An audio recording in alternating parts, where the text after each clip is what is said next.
السلام علیکم ورحمۃ اللہ وبرکاتہ۔ الحمد للہ رب العالمین والصلاة والسلام علی اشرف الانبیاء والمرسلین نبینا محمد وعلی آلہ وصحبہ اجمعین وبعد۔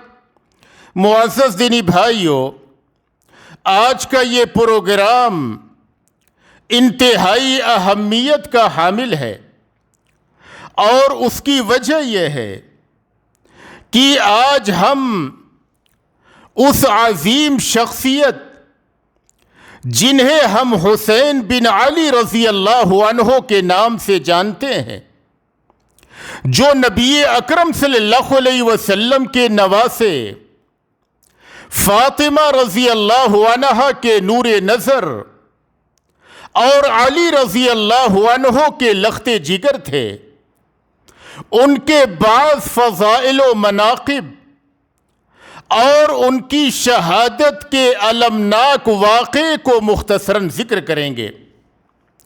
حسین بن علی رضی اللہ عنہ کی پیدائش مدینہ منورہ میں 5 شعبان سن 4 ہجری کو ہوئی۔ 7ویں دن نبی اکرم صلی اللہ علیہ وسلم نے ان کی جانب سے عقیقہ کیا، جیسا کہ عبداللہ بن عباس رضی اللہ عنہ بیان کرتے ہیں، عق رسول اللہ صلی اللہ علیہ وسلم عن الحسن والحسین رضی اللہ عنہما بکبشین کبشین، کہ نبی اکرم صلی اللہ علیہ وسلم نے حضرت حسن و حسین رضی اللہ عنہما کی جانب سے 2 دمبوں کا عقیقہ کیا۔ اور عائشہ رضی اللہ عنہا بیان کرتی ہیں کہ نبی اکرم صلی اللہ علیہ وسلم نے حضرت حسن و حسین رضی اللہ عنہما کی جانب سے 7ویں دن عقیقہ کیا، ان دونوں کا نام رکھا اور ان دونوں کے سر موڑے جانے کا حکم دیا۔ نبی اکرم صلی اللہ علیہ وسلم کو حضرت حسین رضی اللہ عنہ سے غایت درجہ محبت تھی۔ آپ صلی اللہ علیہ وسلم ایک موقع پر فرماتے ہیں کہ حسین مجھ سے ہے اور میں حسین سے ہوں۔ یعلا بن مرہ رضی اللہ عنہ بیان کرتے ہیں کہ نبی اکرم صلی اللہ علیہ وسلم نے فرمایا، حسین منی وانا من حسین، کہ حسین مجھ سے ہے اور میں حسین سے ہوں۔ احب اللہ من احب حسینا، اللہ تبارک و تعالی اس شخص سے محبت کرے جو حسین سے محبت کرے۔ حسین سبت من الاسباط، حسین میرا ایک نواسہ ہے۔ اور سبت کا ایک دوسرا معنی قبیلے کے ہے کہ حسین ایک قبیلہ ہے، یعنی جس طریقے سے اللہ تبارک و تعالی نے قرآن کریم میں حضرت ابراہیم علیہ السلام کو امت قرار دیا، اسی طریقے سے نبی اکرم صلی اللہ علیہ وسلم کا یہ فرمان کہ حسین ایک کنبہ اور قبیلہ ہے۔ نبی اکرم صلی اللہ علیہ وسلم نے فرمایا، جس نے حسن و حسین سے محبت کی اس شخص نے مجھ سے محبت کی۔ ابو ہریرہ رضی اللہ عنہ بیان کرتے ہیں کہ نبی اکرم صلی اللہ علیہ وسلم نے فرمایا، من احب الحسن والحسین فقد احبنی ومن ابغضہما فقد ابغضنی، کہ جس شخص نے حسن و حسین سے محبت کی اس نے مجھ سے محبت کیا، اور جس نے ان دونوں سے بغض رکھا اس نے مجھ سے بغض رکھا۔ نبی اکرم صلی اللہ علیہ وسلم نے فرمایا کہ جس شخص کو مجھ سے محبت ہو وہ ان دونوں سے یعنی حسن و حسین سے محبت کرے۔ عبداللہ بن مسعود رضی اللہ عنہ بیان کرتے ہیں کہ نبی اکرم صلی اللہ علیہ وسلم نے فرمایا کہ حسن و حسین رضی اللہ عنہما جب نبی اکرم صلی اللہ علیہ وسلم نماز پڑھتے، جب نبی صلی اللہ علیہ وسلم سجدے میں جاتے تو ان کی پیٹھ پہ بیٹھ جاتے۔ بسا اوقات کوئی صحابی رسول آتے اور ان کو نبی صلی اللہ علیہ وسلم کی پشت مبارک سے ہٹا دیتے۔ نبی اکرم صلی اللہ علیہ وسلم نماز کے بعد فرماتے ذروہما بأبی و امی من احبنی فلیحب ہذین، کہ ان دونوں کو چھوڑ دو، ان دونوں پر میرے ماں اور باپ قربان ہو۔ جس شخص کو مجھ سے محبت ہو اسے چاہیے کہ ان دونوں سے محبت کرے۔ جس آدمی کو نبی اکرم صلی اللہ علیہ وسلم سے محبت ہو اسے چاہیے کہ وہ حسن و حسین رضی اللہ عنہما سے محبت کرے۔ نبی اکرم صلی اللہ علیہ وسلم اللہ تبارک و تعالی سے دعا کرتے ہیں کہ اے اللہ تبارک و تعالی میں حسن و حسین سے محبت کرتا ہوں، اے اللہ تو بھی ان سے محبت فرما۔ برا بن عازب رضی اللہ عنہ بیان کرتے ہیں کہ نبی اکرم صلی اللہ علیہ وسلم نے ایک بار حسن و حسین رضی اللہ عنہما پر نگاہ ڈالی، پھر آپ صلی اللہ علیہ وسلم نے فرمایا اللہم انی احبہما فاحبہما، کہ اے اللہ تبارک و تعالی میں ان دونوں سے محبت کرتا ہوں، اے اللہ تو بھی ان دونوں سے محبت فرما۔ اسامہ بن زید رضی اللہ عنہ بیان کرتے ہیں کہ ایک بار میں اپنی کسی ضرورت سے نبی اکرم صلی اللہ علیہ وسلم کے گھر پہ گیا، میں نے آپ صلی اللہ علیہ وسلم کا دروازہ کھٹکھٹایا، آپ صلی اللہ علیہ وسلم دروازے پہ آئے اور آپ صلی اللہ علیہ وسلم چادر اوڑھے ہوئے تھے۔ میں نے نبی اکرم صلی اللہ علیہ وسلم سے پوچھا کہ اے نبی صلی اللہ علیہ وسلم آپ یہ کیا اوڑھے ہوئے ہیں؟ تو آپ صلی اللہ علیہ وسلم نے جب ہٹایا تو دیکھا کہ چادر کے اندر آپ صلی اللہ علیہ وسلم حسن و حسین کو چھپائے ہوئے تھے۔ پھر آپ صلی اللہ علیہ وسلم نے کہا ہذان ابنای و ابنا بنتی اللہم انی احبہما فاحبہما واحب من یحبہما، کہ یہ دونوں میرے بیٹے ہیں، میری بیٹی کے دونوں بیٹے ہیں، اے اللہ تبارک و تعالی میں ان دونوں سے محبت کرتا ہوں، اے اللہ تو بھی ان دونوں سے محبت فرما اور ہر اس شخص سے محبت فرما جو ان دونوں سے محبت کرے۔ نبی اکرم صلی اللہ علیہ وسلم یہ دعا کرتے ہیں کہ اے اللہ تبارک و تعالی تو حسن و حسین سے محبت کرنے والوں سے محبت فرما۔ یعلا بن مرہ رضی اللہ عنہ بیان کرتے ہیں کہ ہم لوگ ایک بار نبی اکرم صلی اللہ علیہ وسلم کے ساتھ ایک شخص کے گھر کھانا کھانے کے لیے نکلے۔ نبی اکرم صلی اللہ علیہ وسلم راستے میں چل رہے تھے، آپ نے حسن و حسین کو، حضرت حسین رضی اللہ عنہ کو کھیلتے ہوئے دیکھا۔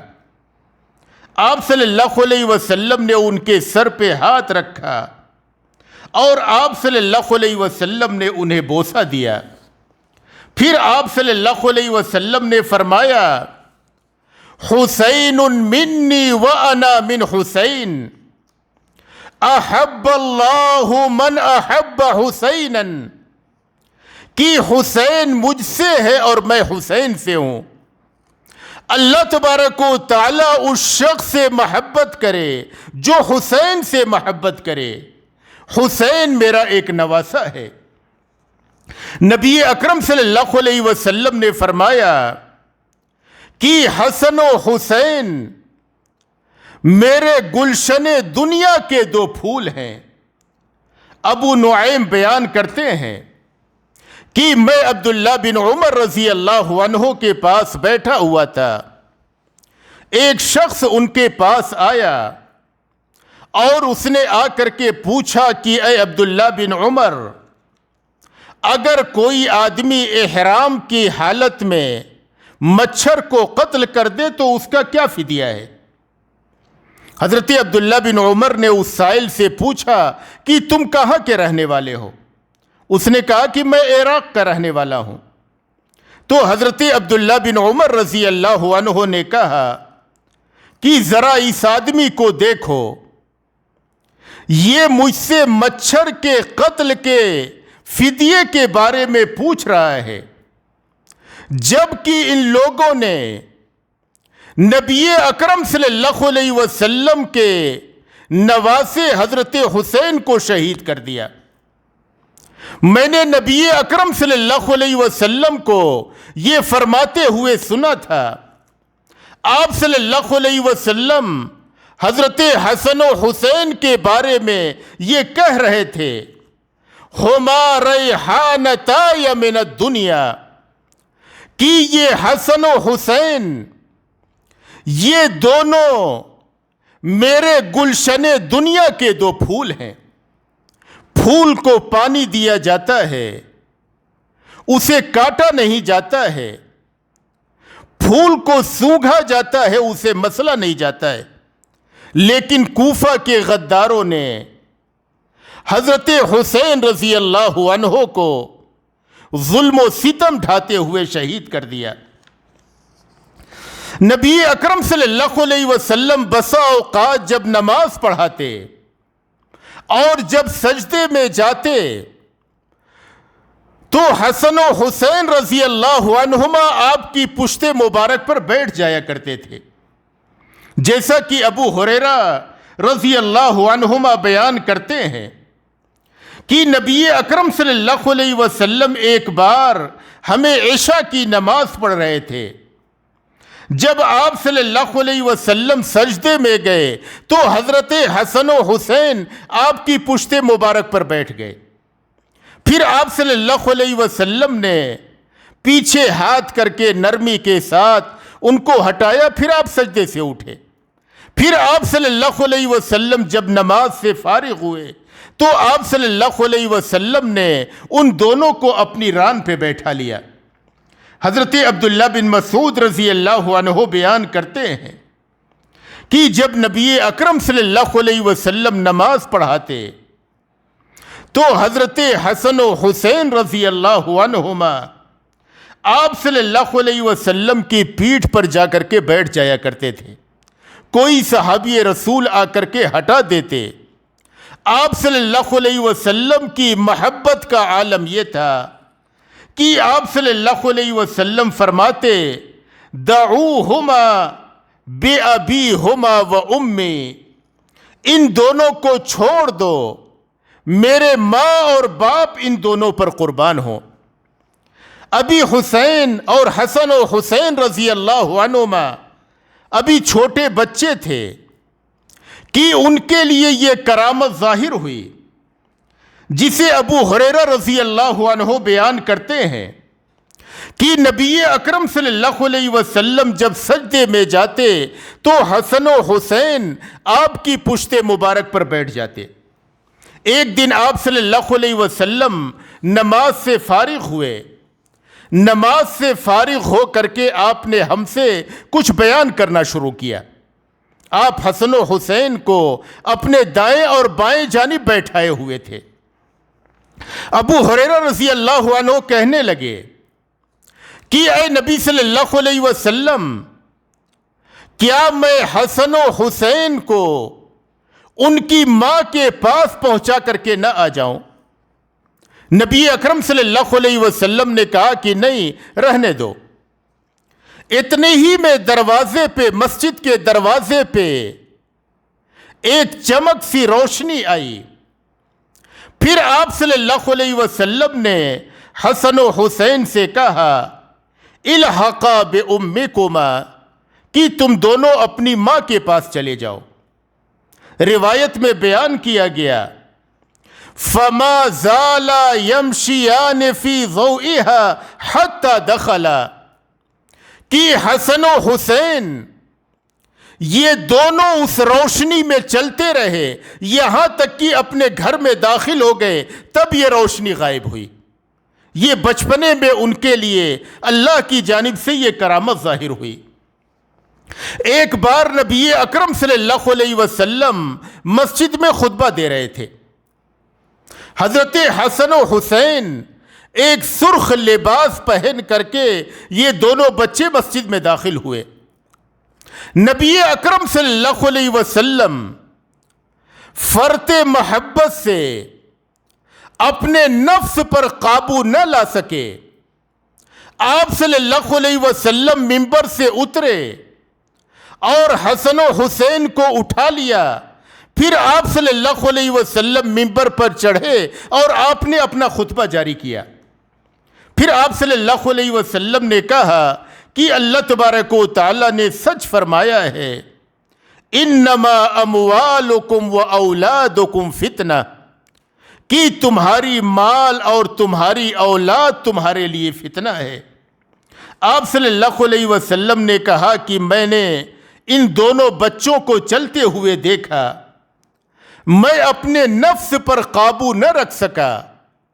محبت کی شدت اور اس کے غلبے کی وجہ سے میں نے اپنی بات کو کاٹ کر کے منبر سے اتر کر کے ان کو اٹھا لیا۔ نبی اکرم صلی اللہ علیہ وسلم حسن و حسین رضی اللہ عنہما ان کو کھلاتے، ان کو بوسہ دیتے، اپنے بدن سے چمٹاتے، ان سے پیار و محبت کرتے۔ ابو ہریرہ رضی اللہ عنہ بیان کرتے ہیں کہ نبی اکرم صلی اللہ علیہ وسلم ایک دن گھر سے باہر نکلے۔ آپ صلی اللہ علیہ وسلم اپنے ایک کندھے پہ حضرت حسن کو اور دوسرے کندھے پہ حضرت حسین کو بیٹھائے ہوئے تھے۔ آپ صلی اللہ علیہ وسلم بیچ بیچ میں ان دونوں کو بوسہ بھی دیتے رہتے تھے۔ حضرت ابو ہریرہ کہتے ہیں یہاں تک کہ اسی حالت میں نبی اکرم صلی اللہ علیہ وسلم ہمارے پاس پہنچے۔ پھر آپ صلی اللہ علیہ وسلم نے فرمایا من احبہما فقد احبنی، جس شخص نے ان دونوں سے محبت کی اس نے مجھ سے محبت کیا۔ ومن ابغضہما فقد ابغضنی، اور جس نے ان دونوں سے بغض رکھا اس شخص نے مجھ سے بغض رکھا۔ ابو ہریرہ رضی اللہ عنہ بیان کرتے ہیں کہ نبی اکرم صلی اللہ علیہ وسلم ایک دن دوپہر میں نکلے، میں آپ صلی اللہ علیہ وسلم کے ساتھ تھا اور بنو قینقاع کے بازار میں گئے۔ جب آپ صلی اللہ علیہ وسلم واپس آئے تو فاطمہ رضی اللہ عنہا کے گھر کے صحن میں بیٹھ گئے۔ پھر آپ صلی اللہ علیہ وسلم نے فاطمہ سے کہا اسم لوکعو اسم لوکعو، کیا یہاں چھوٹا بچہ ہے، کیا یہاں چھوٹا بچہ ہے؟ بنو تمیم کی زبان میں لوکع چھوٹے بچے کو کہتے ہیں۔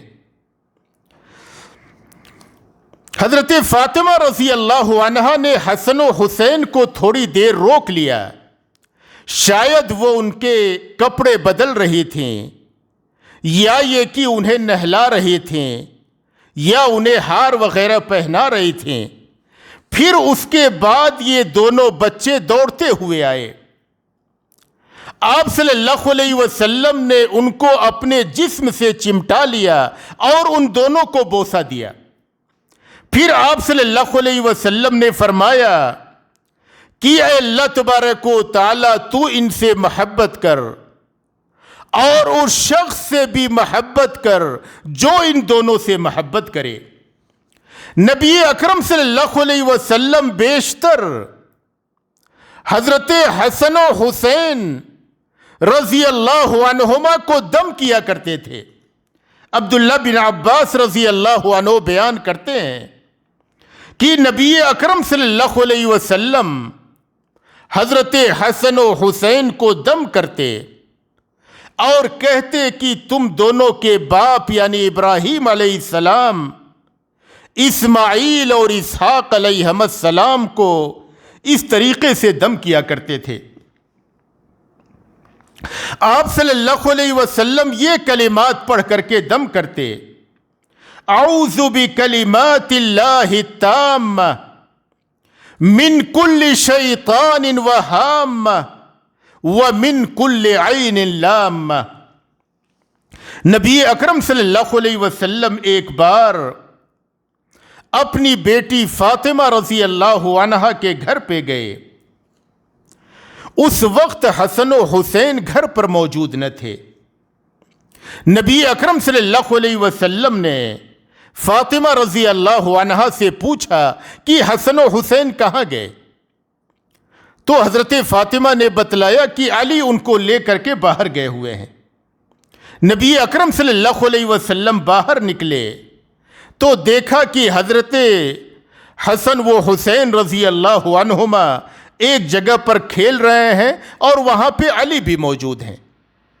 نبی اکرم صلی اللہ علیہ وسلم کو اپنے ان دونوں نواسوں کی اس قدر فکر ہوا کرتی تھی کہ آپ صلی اللہ علیہ وسلم نے حضرت علی سے کہا کہ علی ان دونوں بچوں کا خیال رکھنا اور گرمی کے تیز ہونے سے پہلے ان دونوں بچوں کو لے کر کے واپس آ جانا۔ نبی اکرم صلی اللہ علیہ وسلم کی اس غایت درجہ محبت تھی ان دونوں بچوں سے۔ حضرت حسین رضی اللہ عنہ نبی اکرم صلی اللہ علیہ وسلم کے مشابہ تھے، اپنے جسم میں شکل و صورت میں نبی اکرم صلی اللہ علیہ وسلم سے مشابہت رکھتے تھے۔ انس بن مالک رضی اللہ عنہ بیان کرتے ہیں کہ جب حضرت حسین رضی اللہ عنہ کو شہید کر کے ان کے سر کو کاٹ کر کے ایک تشتری میں رکھ کر کے عبید اللہ بن زیاد کے سامنے پیش کیا گیا تو عبید اللہ بن زیاد ایک لکڑی سے حضرت حسین رضی اللہ عنہ کے سر کو ادھر ادھر پھرا رہا تھا اور حضرت حسین کے حسن و جمال اور ان کی خوبصورتی کی تعریف کر رہا تھا۔ انس بن مالک رضی اللہ عنہ نے کہا کان اشبہہم برسول اللہ صلی اللہ علیہ وسلم کہ حسین رضی اللہ عنہ نبی اکرم صلی اللہ علیہ وسلم سے بہت ہی زیادہ مشابہت رکھتے تھے۔ وَكَانَ مَخْزُوبًا بِالْوَسْمَ، وسم ایک پودے کا نام ہے، اس پودے کا آپ خضاب لگائے ہوئے تھے اپنے داڑھی میں۔ حضرت حسین رضی اللہ عنہ اس پودے کا خضاب لگائے ہوئے تھے۔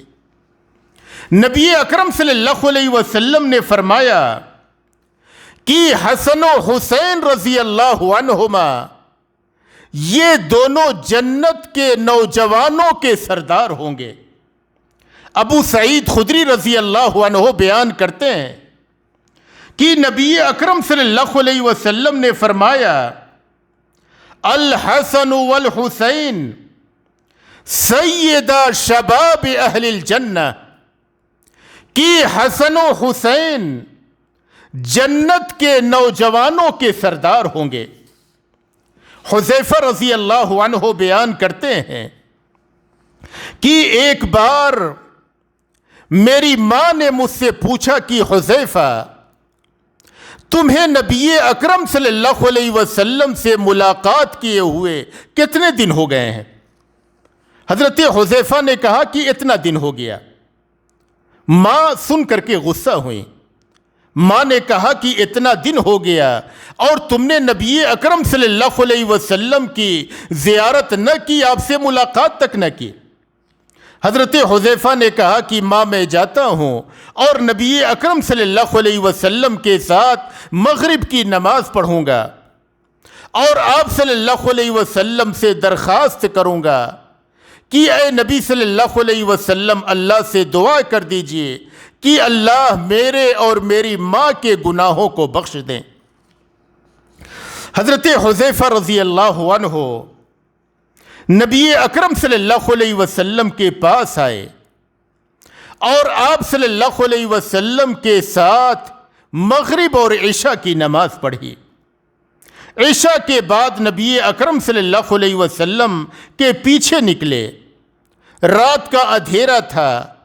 نبی اکرم صلی اللہ علیہ وسلم نے جب آہٹ محسوس کی تو پوچھا کہ آپ کون ہیں؟ تو حذیفہ رضی اللہ عنہ نے بتایا کہ میں حذیفہ ہوں۔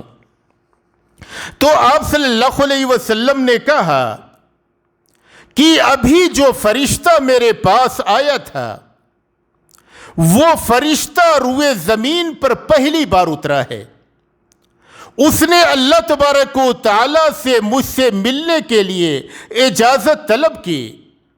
اللہ تبارک و تعالی نے اسے اجازت دی اور کہا کہ نبی صلی اللہ علیہ وسلم کو ساتھ میں یہ خوشخبری بھی سنا دینا بِأَنَّ فَاطِمَةَ سَيِّدَةُ نِسَاءِ أَهْلِ الْجَنَّةِ وَأَنَّ الْحَسَنَ وَالْحُسَيْنَ سَيِّدَ شَبَابِ أَهْلِ الْجَنَّةِ کہ تم جب نبی اکرم صلی اللہ علیہ وسلم سے ملاقات کے لیے جا رہے ہو تو ساتھ میں انہیں یہ بشارت بھی سنانا کہ حضرت فاطمہ رضی اللہ عنہا جنتی عورتوں کی سردار ہوں گی اور ان کے لخت جگر حسن و حسین رضی اللہ عنہما یہ جنتی نوجوانوں کے سردار ہوں گے۔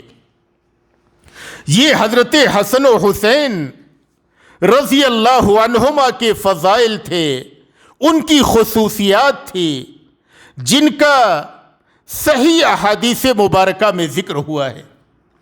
نبی اکرم صلی اللہ علیہ وسلم نے اپنی حیات مبارکہ میں حضرت حسین رضی اللہ عنہ کی شہادت کی پیشین گوئی کر دی تھی۔ عمار بن یاسر رضی اللہ عنہ بیان کرتے ہیں کہ عبداللہ بن عباس رضی اللہ عنہ نے ایک دن خواب میں دیکھا، وہ دوپہر میں سوئے ہوئے تھے، انہوں نے نبی اکرم صلی اللہ علیہ وسلم کو خواب میں دیکھا کہ نبی اکرم صلی اللہ علیہ وسلم ایک شیشی میں خون اکٹھا کر رہے ہیں۔ حضرت عبداللہ بن عباس رضی اللہ عنہ نے نبی اکرم صلی اللہ علیہ وسلم سے پوچھا کہ اے نبی صلی اللہ علیہ وسلم یہ کیا ہے؟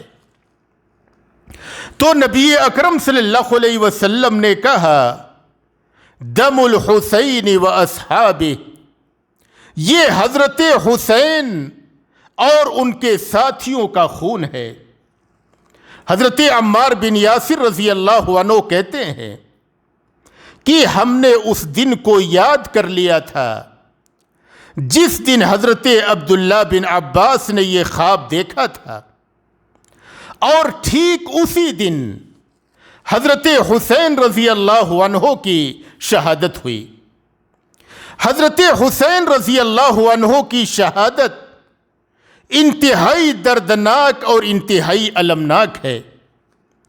جابر و ظالم لوگوں نے، بدطینت، بد کردار، بد اخلاق لوگوں نے نبی اکرم صلی اللہ علیہ وسلم کے اس نواسے کی عزت و توقیر نہ کی، ان پہ ظلم و ستم ڈھاتے ہوئے انہیں کربلا کے اندر شہید کر دیا۔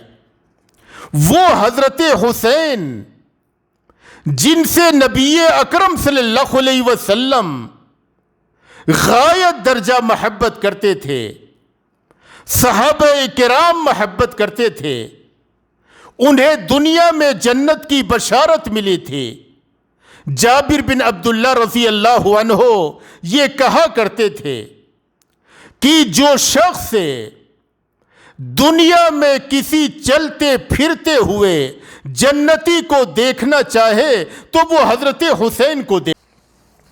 حضرت حسین رضی اللہ عنہ کی شہادت کا معاملہ یہاں سے شروع ہوتا ہے کہ جب حضرت امیر معاویہ رضی اللہ عنہ اپنی عمر کے آخری لمحات میں تھے تو انہوں نے یہ ارادہ کیا کہ اپنی زندگی میں اپنے بیٹے یزید کے لیے بیعت کرائیں، یزید کو خلیفہ نامزد کر دیں۔ امیر معاویہ رضی اللہ عنہ نے یزید کے اندر کوئی صفات اور خوبیاں دیکھی تھیں۔ وہ سمجھتے تھے کہ یزید یہ چالاک ہیں، زیرک ہیں، ہوشیار ہیں، یہ خلافت کے اہل ہیں، اس لیے وہ چاہتے تھے کہ اپنی زندگی ہی میں موت سے پہلے یزید کے ہاتھ پہ لوگوں سے بیعت لیں۔ لوگوں نے بیعت کی۔ حضرت حسین رضی اللہ عنہ اور بعض صحابہ نے بیعت سے انکار کیا، اور اس کی وجہ یہ تھی کہ ان کا کہنا یہ تھا کہ حضرات صحابہ موجود ہیں، زندہ ہیں، باحیات ہیں، ان افضل افراد کے ہوتے ہوئے ایک مفضول کو خلیفہ کیوں بنایا جا رہا ہے؟ اس بنا پہ حضرت حسین اور بعض دیگر صحابہ نے بیعت نہ کی۔ اور دوسری وجہ یہ تھی، ان کا کہنا یہ تھا کہ خلافت یہ مشورے سے ہونی چاہیے، یعنی یہ کوئی وراثت نہیں ہے کہ باپ کے بعد بیٹا خلیفہ بنے گا، پھر یزید اپنے بعد اپنے بیٹے کو خلیفہ بنائیں گے، یہ کوئی وراثت نہیں، یہ چیز مشورے سے ہونی چاہیے۔ ان دو وجہوں سے بعض صحابہ کرام حضرت حسین سمیت ان لوگوں نے بیعت نہ کی، اور پھر معاملہ خاموشی اختیار کر گیا۔ پھر جب حضرت امیر معاویہ رضی اللہ عنہ کا رجب سن 60 ہجری میں انتقال ہو گیا تو مدینہ منورہ کے والی سعید رضی اللہ عنہ نے یزید کے لیے دوبارہ بیعت کی تجدید کرنی چاہیے۔ لوگوں نے بیعت کی، لیکن حضرت حسین رضی اللہ عنہ نے انکار کیا، بیعت نہ کی، اور حضرت حسین رضی اللہ عنہ مدینہ منورہ سے مکہ مکرمہ نکل گئے۔ اب جب کوفہ کے لوگوں کو یہ خبر ملی کہ حضرت حسین نے یزید کے ہاتھ پر بیعت نہ کی ہے تو کوفہ کے لوگوں نے باہم مشورہ کیا کہ ہم حضرت حسین کو اپنے یہاں بلاتے ہیں، ہم ان کے ہاتھ پر بیعت کرتے ہیں اور ہم ان کو یہاں پہ اپنا خلیفہ بناتے ہیں۔ کوفہ کے لوگوں نے بار بار حضرت حسین رضی اللہ عنہ کے پاس خط لکھنا شروع کر دیا۔ حضرت حسین اس وقت مکہ میں تھے۔ بہت زیادہ خطوط آئے، روایات کے مطابق 5000 اس سے زیادہ بھی خطوط آئے کہ ہم آپ کے ہاتھ پہ بیعت کرنے کے لیے تیار ہیں، اور سب کے سب لوگ آپ کی نصرت و حمایت کے لیے تیار ہیں، آپ کوفہ آ جائیں۔ اور جو اس وقت کوفہ کے امیر تھے نعمان بن بشیر رضی اللہ عنہ، کوفہ کے لوگوں نے لکھا کہ ہم نے ان کے پیچھے جمعہ اور جماعت پڑھنا چھوڑ دیا ہے، آپ یہاں پر آ جائیں، ہم آپ کو خلیفہ بنائیں گے۔ جب بہت زیادہ خطوط آئے اور خطوط کی بھرمار ہو گئی تو حضرت حسین رضی اللہ عنہ نے سوچا کہ اب مجھے جانا چاہیے، لیکن جانے سے پہلے معاملے کی تحقیق کے لیے انہوں نے اپنے چچا زاد بھائی مسلم بن عقیل کو کوفہ روانہ کیا۔ ان کے ساتھ راستے کی رہنمائی کے لیے 2-3 آدمیوں کو اور بھیجا، لیکن وہ لوگ راستے میں صحرا میں گم ہو گئے اور ان کا انتقال ہو گیا۔ مسلم بن عقیل آگے بڑھے اور کوفہ پہنچے. جب وہ کوفہ پہنچے تو کوفہ کے لوگ جوق در جوق حضرت حسین رضی اللہ عنہ کے لیے مسلم بن عقیل کے ہاتھ پر بیعت کرنے لگے. 12,000 لوگوں نے بیعت کی اور پھر بھی سلسلہ جاری رہا. بعض روایات کے مطابق 18,000 لوگوں نے بیعت کی. جب مسلم بن عقیل نے یہ معاملہ دیکھا کہ لوگ والہانہ طور پر تیار ہیں حضرت حسین رضی اللہ عنہ کے ہاتھ پر بیعت کرنے کے لیے اور لوگ بیعت کر رہے ہیں، تو انہوں نے حضرت حسین رضی اللہ عنہ کے پاس خط لکھا کہ آپ کوفہ آ جائیں اور کوفہ کے لوگ تیار ہیں آپ کے ہاتھ پہ بیعت کرنے کے لیے، اور اتنے سارے لوگ بیعت کر چکے ہیں. 12,000 سے بڑی تعداد آپ کی خلافت کے لیے میرے ہاتھ پر بیعت کر چکی ہے، آپ کوفہ آ جائیے.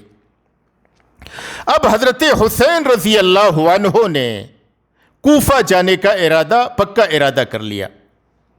ادھر جب یزید کو خبر ملی کہ مسلم بن عقیل کوفہ میں آئے ہوئے ہیں اور لوگ حسین کے لیے ان کے ہاتھ پہ بیعت کر رہے ہیں، تو یزید نے نعمان بن بشیر رضی اللہ عنہ جو مدینہ منورہ کے والی تھے ان کو معزول کر دیا ولایت سے، اور عبید اللہ بن زیاد جو بصرہ کا والی تھا اس کو حکم دیا کہ تم کوفہ جاؤ اور کوفہ کی عمارت کو سنبھالو. یزید نے یہ محسوس کیا کہ شاید نعمان بن بشیر معاملے کو کنٹرول نہیں کر پائیں گے، اس کے لیے عبید اللہ بن زیاد یہ زیادہ مناسب رہے گا. عبید اللہ بن زیاد کو کوفہ کی ولایت کے لیے روانہ کیا. جب عبید اللہ بن زیاد کوفہ پہنچا تو اس نے مسلم بن عقیل کے پیچھے بہت سارے جاسوسوں کو لگایا کہ دیکھو مسلم بن عقیل کہاں اٹھتے ہیں، کہاں بیٹھتے ہیں، کس کے یہاں قیام پذیر ہوتے ہیں، ان ساری باتوں کی آ کر کے مجھے خبر دو. وہ جاسوس ساری باتوں کی خبر دیتے رہے. مسلم بن عقیل یہ ہانی بن عروہ جو کوفہ کے وجیح باوقار آدمی تھے، ان کا ایک مقام و مرتبہ تھا، ان کے گھر پر قیام پذیر تھے. عبید اللہ بن زیاد نے سب سے پہلے ہانی بن عروہ کو گرفتار کرا لیا. کہا کہ یہ مسلم بن عقیل جو آپ کے آئے ہوئے ہیں وہ کس لیے آئے ہیں، کیا مقصد ہے؟ جاسوسوں کے ذریعے عبید اللہ بن زیاد کو ساری باتوں کی خبر مل چکی تھی. اس نے ہانی بن عروہ کو گرفتار کر لیا اور یہ کہ غصے میں آ کر کے اپنے ڈنڈے سے مارا بھی، ان کے چہرے پہ زخم ہوا جس سے خون نکل آیا. اب کوفہ میں یہ خبر مشہور ہو گئی کہ ہانی بن عروہ کو عبید اللہ بن زیاد نے قتل کر دیا ہے. اب یہ کہ ہانی بن عروہ کے گھرانے کے جو لوگ تھے اور یہ کہ مسلم بن عقیل اور یہ کہ ان کے ساتھ ان کے چاہنے والے لوگ، ان لوگوں نے جا کر کے عبید اللہ بن زیاد کے قصر کا، اس کے محل کا محاصرہ کر لیا. اب یہ کہ عبید اللہ بن زیاد نے قاضی شریح اور جو دوسرے قبیلوں کے سردار تھے ان کی مدد سے اس مجمع کو بکھیرنا چاہا. قاضی شریح نے جا کر کے لوگوں کو سمجھایا کہ ہانی بن عروہ یہ ٹھیک ٹھاک ہیں اور یہ کہ وہ صحیح سالم ہے، کوئی بات نہیں ہے. اور یہ کہ عبید اللہ بن زیاد نے قبیلے کے سرداروں کو مال و دولت کی لالچ دی. مختلف قبیلے کے لوگ بکھرتے گئے، عورتیں آتی اپنے شوہر کو لے کر کے چلی جاتی، اپنے بچوں کو لے کر کے چلی جاتی. اس طریقے سے لوگ مسلم بن عقیل کے پاس سے متفرق ہوتے گئے، یہاں تک کہ اس دن کا سورج غروب ہونے تک مسلم بن عقیل کے ساتھ کوفہ کا کوئی بھی آدمی باقی نہ بچا. مسلم بن عقیل نے مغرب کی نماز تنہا ادا کی. کوفہ کے سارے لوگ جو 12,000 یا اس سے بڑی تعداد جو لوگ بیعت کیے ہوئے تھے اور مر مٹنے کے لیے تیار تھے، سب کے سب متفرق ہو گئے اور مسلم بن عقیل کو اکیلا چھوڑ دیا. اب یہ کہ ہانی بن عروہ جس کے گھر پہ وہ ٹھہرے ہوئے تھے وہ تو گرفتار ہو چکے تھے. اب یہ کہ مسلم بن عقیل اکیلے کہاں جائیں؟ مسلم بن عقیل اکیلے کہاں جائیں؟ وہ کوفہ میں گلی میں ایسے ہی چل رہے تھے. انہیں پیاس لگی ہوئی تھی. ایک دروازہ کھٹکھٹایا, ایک عورت نکلی, کہا کہ میں مسلم بن عقیل ہوں, میں پیاسا ہوں, اگر پانی مجھے پینے کے لیے دے دو. اس عورت نے پانی دیا اور مسلم بن عقیل نے پیا. بعض روایات کے مطابق اس نے شام کا کھانا بھی کھلایا. اور اسی عورت کے شوہر نے عبید اللہ بن زیاد کو خبر کر دی کہ مسلم بن عقیل یہاں پہ ہیں. عبید اللہ بن زیاد نے 70 آدمیوں کو بھیج کر کے مسلم بن عقیل کو بھی گرفتار کرا لیا. اب یہ کہ مسلم بن عقیل جب عبید اللہ بن زیاد کے سامنے پہنچے تو اس نے کہا کہ آپ کا انجام قتل ہے, بس آپ کو قتل ہونا ہے. مسلم بن عقیل نے کہا کہ میں قتل ہونے سے پہلے میں وصیت کرنا چاہتا ہوں. انہوں نے بیٹھے ہوئے لوگوں پہ نگاہ ڈالی تو سعد بن ابو وقاص رضی اللہ عنہ کے بیٹے عمر جو وہاں پہ موجود تھے ان کو بلایا اور کہا کہ آپ میرے سب سے قریبی ہیں, آپ میرے رشتہ دار بھی لگتے ہیں, میں آپ کو کچھ باتوں کی وصیت کرتا ہوں, آپ میری اس وصیت کو نافذ کیجیے گا. عمر بن سعد بن ابو وقاص نے کہا کہ میں اس کو نافذ کروں گا, آپ مجھے وصیت کیجیے. مسلم بن عقیل نے اس موقع پہ 3 باتوں کی وصیت کی. پہلی وصیت یہ کی کہ کوفہ میں نے ایک شخص سے 700 درہم بطور قرض کے لیا تھا, اگر میں قتل ہو جاتا ہوں تو برائے مہربانی میرے اس قرض کو واپس لوٹا دیجیے گا. یعنی حقوق العباد کی کس قدر فکر ہے کہ اب اگر میں قتل ہو جاتا ہوں تو میں وصیت کر دوں کہ یہ بندوں کا جو حق ہے, میں نے اس سے جو قرض لیا ہے اس انسان سے, اس قرض کی آپ ادائیگی کر دیں گے. دوسری بات کی وصیت یہ کی کہ اگر عبید اللہ بن زیاد مجھے قتل کروا دیتا ہے تو آپ میری لاش کو اپنے حوالے لے کر کے اسے صحیح طریقے سے دفن کروا دیجیے گا. اور تیسری وصیت یہ کی کہ جس طرح بھی ممکن ہو آپ حسین رضی اللہ عنہ کے پاس یہ خبر بھیجوا دیجئے کہ وہ کوفہ نہ آئیں. یہاں کے لوگوں نے غداری کی ہے اور معاملہ سنگین ہے, وہ کوفہ نہ آئیں. عمر بن سعد نے کہا کہ میں اس کو نافذ کرنے کی کوشش کروں گا. اس کے بعد عبید اللہ بن زیاد نے ہانی بن عروہ, مسلم بن عقیل اور بعض دوسرے لوگوں کو جو ان کا ساتھ دیے تھے ان سب لوگوں کو قصر کے محل کے چھت پہ لے جا کر کے سب لوگوں کو وہاں پہ قتل کر دیا گیا.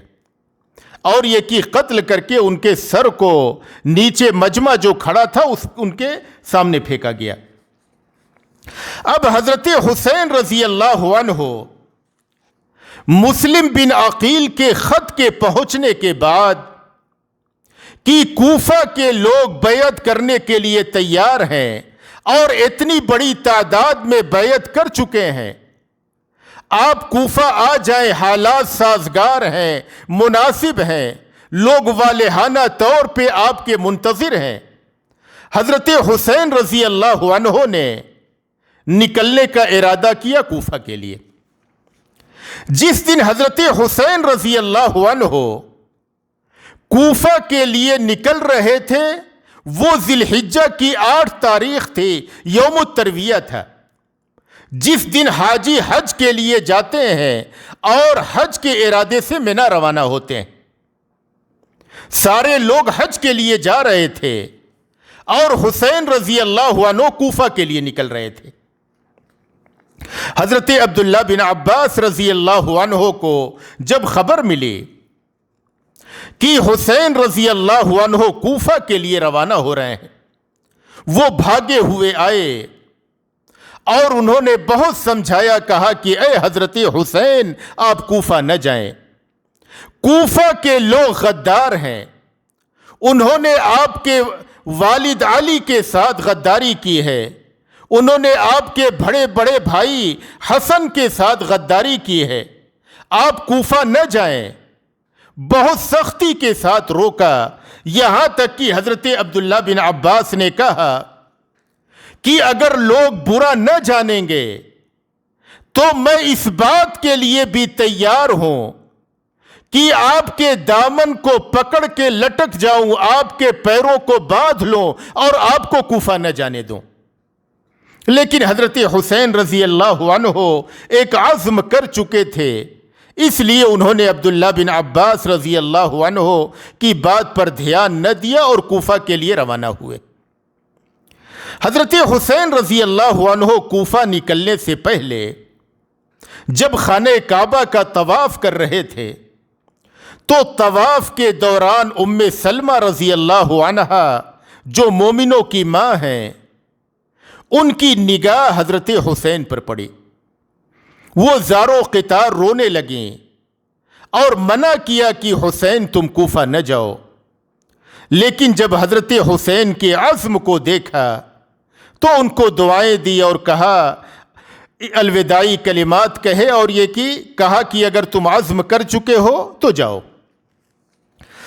جب حضرت عبداللہ بن عمر رضی اللہ عنہ مکہ مکرمہ پہنچے حج کے ارادے سے اور ان کو خبر ملی کہ حضرت حسین رضی اللہ عنہ کوفہ کے لیے نکل چکے ہیں، تو حضرت عبداللہ بن عمر رضی اللہ عنہ نے حج جیسی عبادت کو چھوڑ دیا، حضرت حسین رضی اللہ عنہ کے پیچھے بھاگے اور یہ 3 دن کی مسافت طے کر کے 100-150 کلومیٹر کے فاصلے پہ حضرت حسین رضی اللہ عنہ سے ملاقات کی اور حضرت حسین رضی اللہ عنہ کو منع کیا کہ آپ کوفہ نہ جائیں، آپ کا وہاں جانا قطعاً مناسب نہیں ہے۔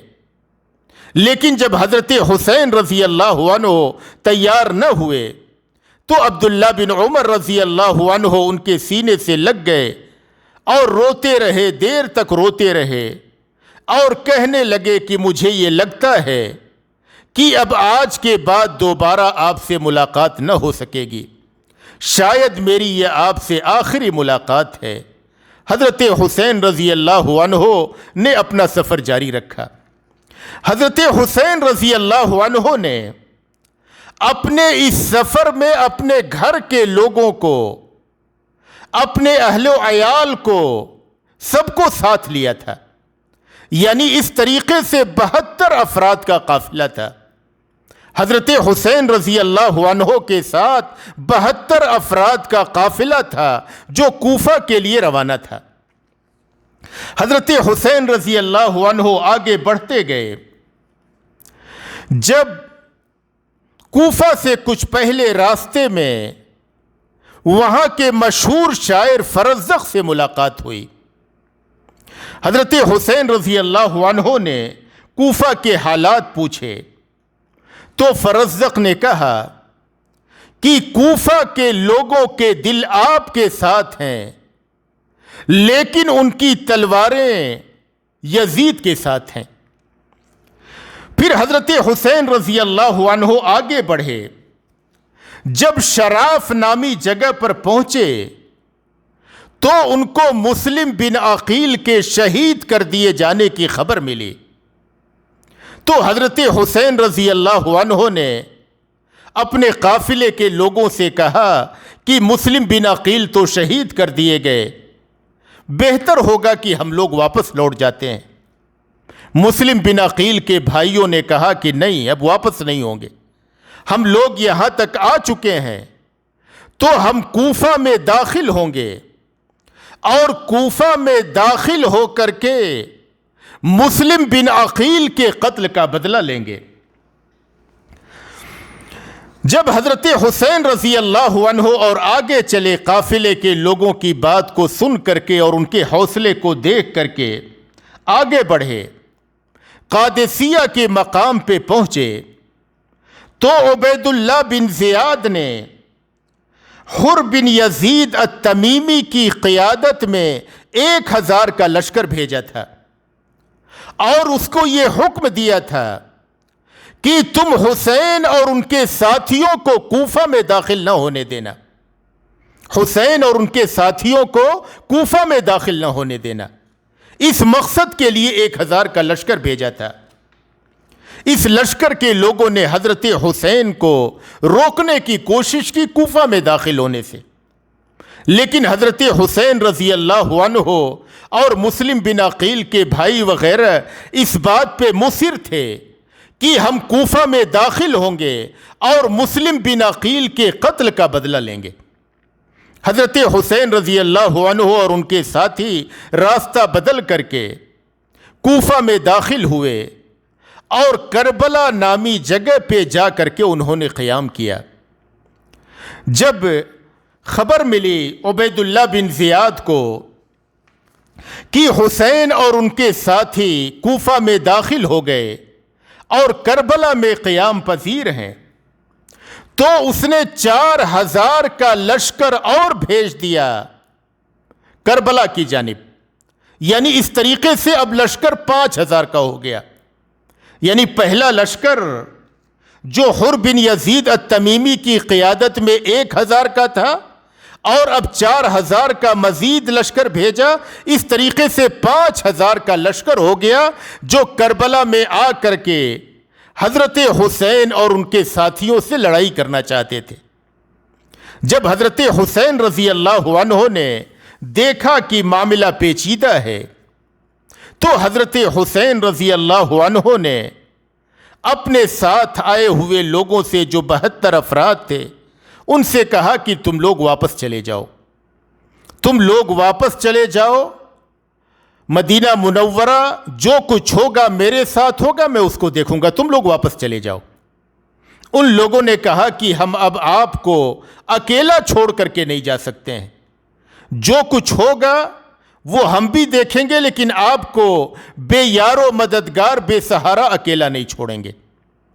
کوفہ کے لوگ جو اتنی بڑی تعداد میں بیعت کر رہے تھے، ایک شخص بھی حضرت حسین کی مدد کے لیے نہ آیا، حتیٰ کہ مسلم بن عقیل جب عبید اللہ بن زیاد آ گیا اور یہ کہ مسلم بن عقیل کے پاس سے سارے لوگ، کوفہ کے لوگ بھاگ گئے، اپنے دروازوں کو بند کر لیا، ان کا بھی کسی نے ساتھ نہ دیا۔ اب حضرت حسین رضی اللہ عنہ نے دیکھا کہ معاملہ سنگین ہے، تو حضرت حسین رضی اللہ عنہ نے ان کے سامنے 3 شرطیں رکھیں۔ ان لوگوں کی شرط یہ تھی کہ آپ عبید اللہ بن زیاد کے سامنے حاضر ہو، اپنے آپ کو گرفتار کروائیں۔ حضرت حسین نے 3 شرطیں رکھی۔ پہلی شرط یہ رکھی کہ تم لوگ مجھے چھوڑ دو، میں مدینہ منورہ واپس چلا جاؤں، مجھے تم سے کوئی تعرض نہیں، کوئی لڑائی نہیں کرنی ہے، مجھے چھوڑ دو، میں مدینہ منورہ واپس چلا جاؤں۔ دوسری شرط یہ ہے کہ مجھے اجازت دو، میں خلیفۃ المسلمین یزید کے پاس جاؤں۔ تیسری شرط یہ ہے کہ اگر یہ دونوں پہلی باتیں نہیں مانتے ہو تو مجھے چھوڑ دو، میں کسی مسلمان ملک کی سرحد پہ جاؤں گا، وہاں پہ لڑتے لڑتے شہید ہو جاؤں گا جہاد کرتے ہوئے۔ یہ میں 3 شرطیں میری ہیں، ان میں سے کوئی بات منظور کر لو۔ انہوں نے ان تینوں باتوں میں سے کوئی بات نہ مانی، کہا کہ صرف ایک راستہ ہے، آپ خود کو ہمارے حوالے کریں، ہم آپ کو عبید اللہ بن زیاد کے سامنے حاضر کریں گے۔ حضرت حسین رضی اللہ عنہ نے انکار کیا، کہا کہ میں عبید اللہ بن زیاد کے سامنے حاضر نہیں ہوں گا، خود کو حوالے نہیں کروں گا۔ یہ 9 ذی الحجہ کی بات، یہ 9 محرم کی بات تھی، 9 محرم سن 61 ہجری۔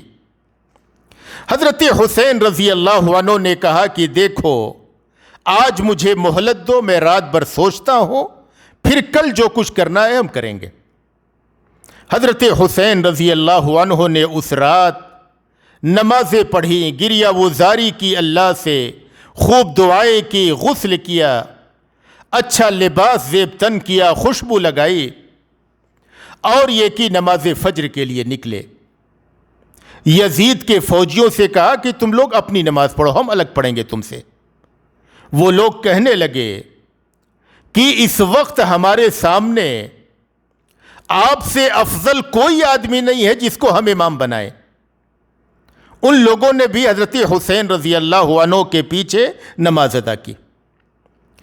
نماز فجر سے فارغ ہو کر کے حسین رضی اللہ عنہ نے انہیں ایک جامع خطبہ دیا، اور اس میں یہ کہا کہ نبی کا نواسا ہوں میں، فاطمہ کا لخت جگر ہوں، اور اس وقت روئے زمین پہ نبی کا کوئی اور نواسا موجود نہیں ہے۔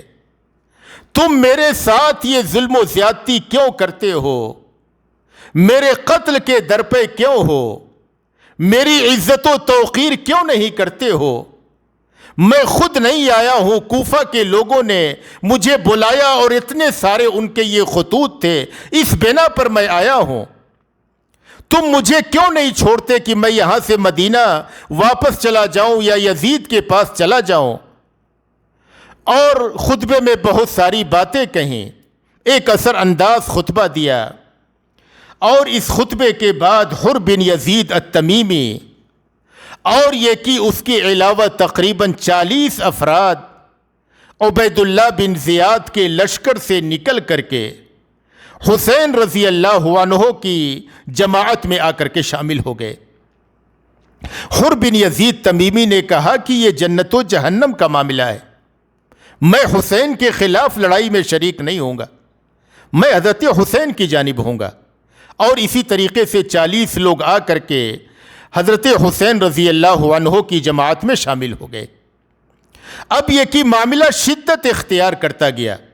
حضرت حسین رضی اللہ عنہ کی جانب تقریباً 140 یا 150 کے قریب آدمی تھے، اور ادھر تقریباً 5000 کی فوج تھی۔ معاملہ شدت اختیار کرتا گیا، شدت اختیار کرتا گیا۔ یہ 10ویں محرم کی بات تھی۔ 10ویں محرم جمعہ کا دن تھا سن 61 ہجری۔ معاملہ شدت اختیار کرتا گیا، یہاں تک کہ فریقین میں لڑائی شروع ہو گئی۔ حضرت حسین رضی اللہ عنہ شروع میں اس لڑائی سے الگ تھلگ تھے، لیکن جب دیکھا کہ ان کے بیٹے، ان کے چچا کے لڑکے کئی لوگ شہید کر دیے گئے، تو حضرت حسین رضی اللہ عنہ بھی لڑنے میں شریک ہو گئے۔ لیکن کوفہ کے لوگوں میں سے، عبید اللہ بن زیاد کے فوجیوں میں سے کوئی بھی حضرت حسین پہ حملہ نہیں کرنا چاہتا تھا۔ ہر آدمی بچ رہا تھا کہ حضرت حسین پہ حملہ کر کے اس گناہ کو اٹھائے، اس سے بہتر ہے کہ دور رہے۔ یعنی ہر آدمی بچنا چاہتا تھا ان کے احترام اور تعظیم کے نتیجے میں۔ لیکن یہ کہ اس میں کچھ بدبخت بدطینت لوگ بھی تھے۔ انہی میں سے یہ شمر بن ذی الجوشن تھا، دوسرا زرعہ بن شریک التمیمی تھا، تیسرا سنان بن انس النخعی تھا۔ ان لوگوں نے مجمع میں گھس کر کے حضرت حسین رضی اللہ عنہ پر حملہ کیا اور حضرت حسین رضی اللہ عنہ کو شہید کر دیا، اور یہ کہ ان کے سر کو کاٹ کر کے ایک تشتری میں رکھ کر کے عبید اللہ بن زیاد کے سامنے حاضر کر دیا۔ یہ وہ بدبخت تھے جنہوں نے حضرت حسین رضی اللہ عنہ کو شہید کر دیا۔ تو حضرت حسین رضی اللہ عنہ کی یہ دردناک شہادت جو ہوئی 10 محرم جمعہ کے دن سن 61 ہجری میں، اس دردناک شہادت کے ذمہ دار یہ کوفہ کے لوگ ہیں، جنہوں نے ان کے ساتھ غداری کی، ان کو بلایا اور پھر ان کا ساتھ نہ دیا، یہاں تک کہ حسین رضی اللہ عنہ شہید کر دیے گئے۔ اور اس گناہ کا بڑا حصہ جو لوٹتا ہے وہ عبید اللہ بن زیاد جیسے فاسق و فاجر آدمی پہ، جس نے فوج بھیجوا کر کے حضرت حسین رضی اللہ عنہ اور ان کے ساتھیوں کو شہید کروایا۔ عبید اللہ بن زیاد کی فوج میں سے 88 آدمی مارے گئے، اور حضرت حسین رضی اللہ عنہ کے ساتھیوں میں سے جو تقریباً 150 کے قریب تھے، اس میں سے 72 آدمی شہید کیے گئے، اور ان 72 میں سے 17 لوگ یہ آل ابو طالب میں سے تھے۔ 17 لوگ آل ابو طالب میں سے تھے۔ اب جو لوگ، جو عورتیں اور جو ان کے خانوادے کے جو لوگ باقی بچ گئے تھے، ان کو یزید بن معاویہ کے پاس بھیج دیا گیا۔ یزید بن معاویہ نے ان کو عزت و توقیر کے ساتھ اچھے گھر میں رکھا، اور ان کو اختیار دیا کہ آپ چاہیں آپ سب لوگ تو یہیں کوفہ میں رہیں، چاہیں تو آپ کو مدینہ منورہ بھیج دیا جاتا ہے۔ ان لوگوں نے مدینہ منورہ اختیار کیا، تو یزید بن معاویہ نے ان کے ساتھ کچھ خادماؤں کو لگایا اور کچھ اچھے افراد کو لگایا، اور عزت و وقار کے ساتھ ان کو مدینہ منورہ واپس پہنچا دیا۔ جب یزید بن معاویہ کو یہ خبر ملی کہ حضرت حسین رضی اللہ عنہ شہید کر دیے گئے، تو یزید بن معاویہ یہ بہت غصہ ہوئے، اور یہ کہ عبید اللہ بن زیاد کو لعنت کیا، برا بھلا کہا کہ جب حسین نے یہ 3 شرطیں رکھی تھیں تو تم نے اس کو منظور کیوں نہ کیا؟ بعض روایات کے مطابق یزید بن معاویہ یہ رونے لگے کہ تم نے نبی کے نواسے کو شہید کیوں کر دیا؟ جب انہوں نے 3 شرطیں رکھی تھیں تو ان شرطوں کو تم نے منظور کیوں نہ کیا؟ جب حسین میرے پاس آنے کے لیے کہہ رہے تھے تو تم نے میرے پاس کیوں نہیں آنے دیا؟ تو یہ حضرت حسین رضی اللہ عنہ کی شہادت کا دردناک واقعہ تھا۔ اب حضرت حسین رضی اللہ عنہ کہاں پہ دفن کیے گئے؟ تو اس کے تعلق سے مختلف روایات ہیں، لیکن ان میں سے جو بات درست کے قریب ہے وہ یہ کہ حضرت حسین رضی اللہ عنہ کے جسم کو کربلا میں دفن کیا گیا، اور ان کا سر جو عبید اللہ بن زیاد کے پاس بھیجا گیا تھا وہ بعد میں مدینہ منورہ بھیجا گیا اور جنت البقیع میں دفن کیا گیا۔ اللہ تبارک و تعالیٰ سے دعا ہے کہ اللہ تبارک و تعالیٰ ہمارے سینے کو حسین رضی اللہ عنہ کی محبت سے بھر دے۔